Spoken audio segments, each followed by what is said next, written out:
Бажаю здоров'я, шановні українці. Говорив сьогодні з президентом Франції Макроном. Тривала розмова, майже півтори години встигли пройтися усіма ключовими безпековими питаннями, що є на порядку денному. Нашому в Україні дуже важливо та загалом в Європі. Це фронт, наші можливості рухатись, діяти, повертати свободу та справедливість людям на тих територіях, які були ще, на жаль, окуповані Росією. Обговорили міжнародні контакти.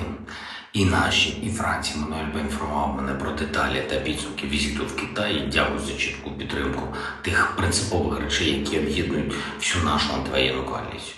Росія повинна забратися з території України, всієї України та всі окупанти. Кожен пункт статуту ООН повинен запрацювати знову.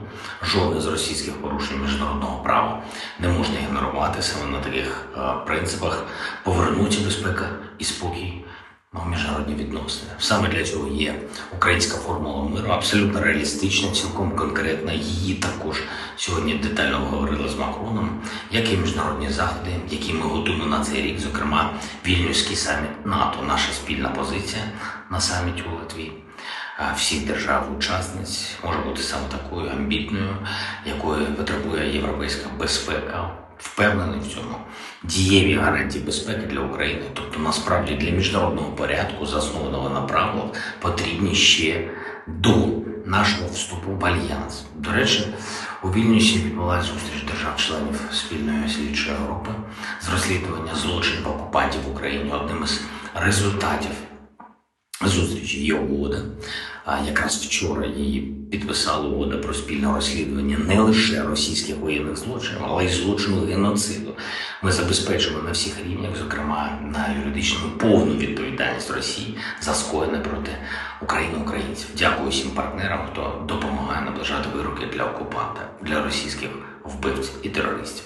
В Слов'янську на Донбасі зараз ще триває пошукова операція після російського ракетного удару, що стався вчора. Є інформація, що під завалами будинків ще є тіла загиблих. На жаль, лише один цей удар терористів пошкодив, зруйнував більше 50 житлових будинків, із них більше 30 багатоквартирні. Поранених більше 20 людей, станом на цей час загиблих вже 11. Серед них зовсім маленька дитина, хлопчик 21-го року народження. Мої співчуття рідним, всім, хто втратив близьких.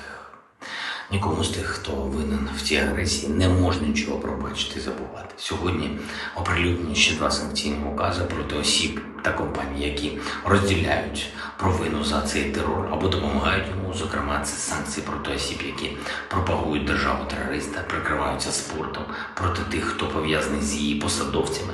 Окремий перелік – це IT-компанії, які спонсорують терор чи дають цифрові можливості для продовження агресії. Всі українські санкції синхронізуємо з санкціями глобальними. Це неминучий процес. Дякую всім міжнародних інституціях, державах-партнерах, хто працює разом з нами, з урядовцями, з РНБО, з спецслужбовцями, з нашим офісом. Санкційний тиск на всіх, хто винен в цій агресії, блокування їхніх активів, можливостей на рівні усього світу. Це самозахист світу і вже зараз від будь-яких інших можливостей агресії. Повернення миру та його стабільність не мають альтернатив. Дякую всім, хто допомагає нам, Україні. Слава усім нашим солдатам, хто в бою проти терористів. Повернемо справедливість як гідну пам'ять про усіх, чиє життя забрала Росія і її терор. Слава Україні!